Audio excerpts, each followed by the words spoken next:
Hello everyone, आप सभी का आपके अपने चैनल मोमेंट क्लासेस में स्वागत है। और आज है 14 नवंबर। 14 नवंबर से बनने वाले जितने भी महत्वपूर्ण क्वेश्चन हैं वो डिस्कस करेंगे। चलिए क्लास को शुरू करते हैं। फर्स्ट क्वेश्चन है, भारत को वैश्विक जलवायु जोखिम सूचकांक 2025 में कौन सा स्थान प्राप्त हुआ? 7वां, 11वां या 9वां या 5वां? तो भारत को वैश्विक जलवायु जोखिम सूचकांक में 9वां स्थान प्राप्त हुआ। ये जो ग्लोबल क्लाइमेट रिस्क इंडेक्स, इसको इंग्लिश में कहते हैं ग्लोबल क्लाइमेट रिस्क इंडेक्स, इसमें जो है भारत को 9वां स्थान दिया गया। यह सूचकांक, इससे क्या पता चलता है कि दुनिया भर में भूकंप, बाढ़, चक्रवात आदि जो प्राकृतिक आपदाओं से जो उत्पन्न जोखिम को दर्शाता है। और भारत जो है भौगोलिक दृष्टि से सबसे अधिक जोखिम वाले देशों में से एक है। और जिसके पीछे जो कारण है वो उष्णकटिबंधीय मानसून और जनसंख्या घनत्व और तटीय विस्तार जिम्मेदार है। इसका राइट आंसर क्या हो जाएगा? Option C. अगला प्रश्न है, भारत के प्रधानमंत्री ने हाल ही में किस देश का दौरा किया जिससे द्विपक्षीय संबंधों में नई प्रगति हुई? ऑप्शन है जापान, रूस, नेपाल, दक्षिण अफ्रीका। इसका राइट आंसर हो जाएगा, भारत ने अभी जो है दक्षिण अफ्रीका का दौरा किया है। और जो प्रधानमंत्री जी हैं वो 14 नवंबर 2025 को भारत के दक्षिण अफ्रीका का दौरा किया, जिससे क्या हुआ, दोनों देशों के बीच व्यापार, तकनीकी सहयोग, शिक्षा और रक्षा के क्षेत्र में नई पहल शुरू हुई। और इससे क्या होगा कि जो दोनों देशों ने ऊर्जा, जल सुरक्षा और डिजिटल सेवाओं के क्षेत्र में सहयोग के लिए समझौते किए हैं। इसका राइट आंसर क्या हो जाएगा? Option D. अगला क्वेश्चन है, हाल ही में भारत ने किस क्षेत्र में अपनी पहली MWH स्केल VRFB प्रणाली लॉन्च की? VRFB प्रणाली का फुल फॉर्म है वैनेडियम रेडॉक्स फ्लो बैटरी। ये कहाँ पे लॉन्च की है? रक्षा, किस क्षेत्र में लॉन्च की है? रक्षा, कृषि, ऊर्जा प्रौद्योगिकी या अंतरिक्ष? ये जो है ऊर्जा प्रौद्योगिकी के क्षेत्र में इसको लॉन्च किया है। जो भारत ने पहली बार जो मेगावाट घंटा स्तर की वैनेडियम रेडॉक्स फ्लो बैटरी यानी कि VRFB प्रणाली ऊर्जा प्रौद्योगिकी के क्षेत्र में लॉन्च की है।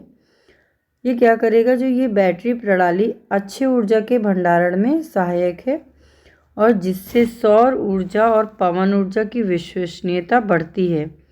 और इससे क्या होगा कि जो ऊर्जा संक्रमण की गति तेज होगी और भारत को क्लीन एनर्जी मिशन में वैश्विक नेतृत्व मिलेगा। इसलिए जो है ये प्रणाली लॉन्च की गई है VRFB।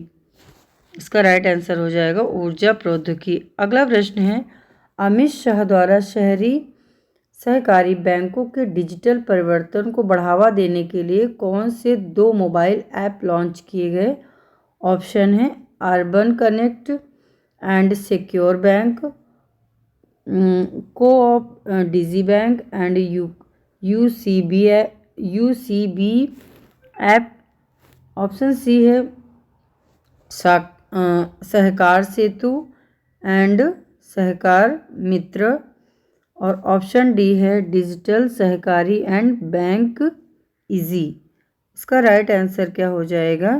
इसका राइट आंसर हो जाएगा सहकार सेतु और सहकार मित्र। ये 2 जो है ऐप लॉन्च किए हैं। ऑप्शन सी आंसर राइट हो जाएगा। जो गृह मंत्री अमित शाह ने सहकार सेतु और सहकार मित्र नामक 2 ऐप लॉन्च किए और इनका उद्देश्य क्या है कि शहरी सहकारी बैंकों को डिजिटल प्लेटफॉर्म पर लाना। इससे बैंकिंग सेवा पारदर्शी होगी, सुरक्षित और तेज होगी। देश के सहकारी बैंकिंग क्षेत्रों में नवाचार की जो है प्रगति मिलेगी। और ग्रामीण व जो डिजिटल सहकारिता को इससे डिजिटल सशक्तिकरण प्राप्त होगा। इसलिए ये जो 2 ऐप हैं लॉन्च किए गए हैं, सहकार सेतु और सहकार मित्रा। अगला प्रश्न है 6th नेशनल वाटर अवार्ड्स यानी NWA 2024 किसके द्वारा घोषित किए गए? प्रधानमंत्री नरेंद्र मोदी। ऑप्शन बी है जल शक्ति मंत्री CR पाटिल, पर्यावरण मंत्री या कृषि मंत्री। इसका राइट आंसर क्या हो जाएगा? ऑप्शन बी जल शक्ति मंत्रालय, CR पाटिल। CR पाटिल के पास कौन सा है? ये जो है जल शक्ति मंत्री हैं और इन्होंने NWA जो नेशनल वाटर अवार्ड NWA इनके द्वारा घोषित किए गए, CR पाटिल द्वारा। ये जो राष्ट्रीय जल पुरस्कार 2024 को जल शक्ति मंत्री CR पाटिल ने घोषित किया। इस पुरस्कार का उद्देश्य जल संरक्षण, प्रबंधन व जल स्रोतों के सतत विकास में अग्रणी संस्थानों, संगठनों एवं व्यक्तियों को सम्मानित करना है और यह भारत के जल संकट के समाधान के लिए सरकार की महत्वपूर्ण पहल को दर्शाती है। इसका राइट आंसर हो जाएगा जल शक्ति मंत्री CR पाटिल।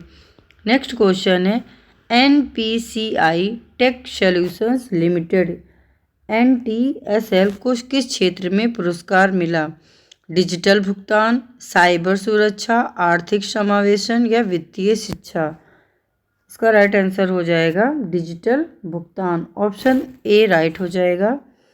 ये जो NPCI टेक सॉल्यूशंस लिमिटेड को डिजिटल भुगतानों के क्षेत्र में नवाचार व उत्कृष्टता के लिए पुरस्कार मिला और जो कंपनी ने UPI, फास्टैग जैसी कई तकनीकी प्रगति की है।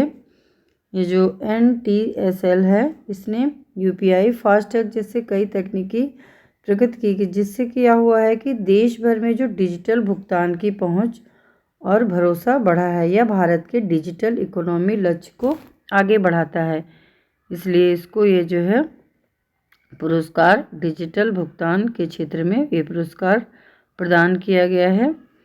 नेक्स्ट क्वेश्चन है किस देश ने दक्षिण एशिया का पहला देश बनकर UN वाटर कन्वेंशन को ज्वाइन किया? पाकिस्तान, नेपाल, श्रीलंका, बांग्लादेश। इसका राइट आंसर क्या हो जाएगा? इसका राइट आंसर हो जाएगा बांग्लादेश।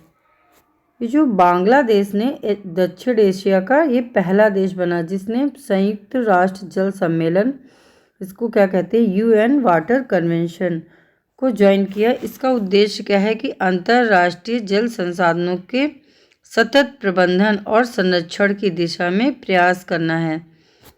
अगला क्वेश्चन है अक्टूबर 2025 के लिए ICC player of the month किसे चुना गया है? पुरुष श्रेणी में शुभमन गिल, अभिषेक शर्मा, सन मुथुस्वामी या मोहम्मद सिराज। इसका राइट आंसर हो जाएगा सन मुथुस्वामी। ऑप्शन सी आंसर हो जाएगा।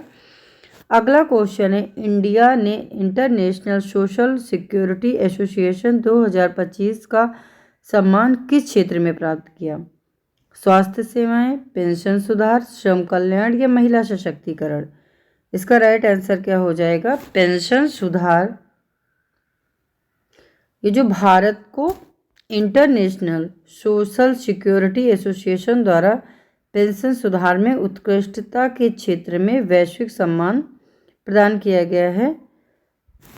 अगला क्वेश्चन है, लास्ट क्वेश्चन है Indian institute of corporate affairs और WNS ग्लोबल सर्विसेज द्वारा किस शहर में CSR, ESG एंड सस्टेनेबिलिटी कार्यक्रम शुरू किया गया? ऑप्शन है बेंगलुरु, मुंबई, कोलकाता या नई दिल्ली। इसका राइट आंसर क्या हो जाएगा? नई दिल्ली में ये शुरू किया गया है। नई दिल्ली में Indian institute of corporate affairs और WNC ग्लोबल सर्विसेज के सहयोग से CSR, ESG और सस्टेनेबिलिटी पर वाइब्रेंट कार्यक्रम की शुरुआत की गई है। यह कार्यक्रम उद्योग जगत में जिम्मेदार व्यवसाय, पर्यावरणीय स्थिरता और कॉरपोरेट सामाजिक जिम्मेदारी पर जागरूकता बढ़ाने का कार्य करेगा।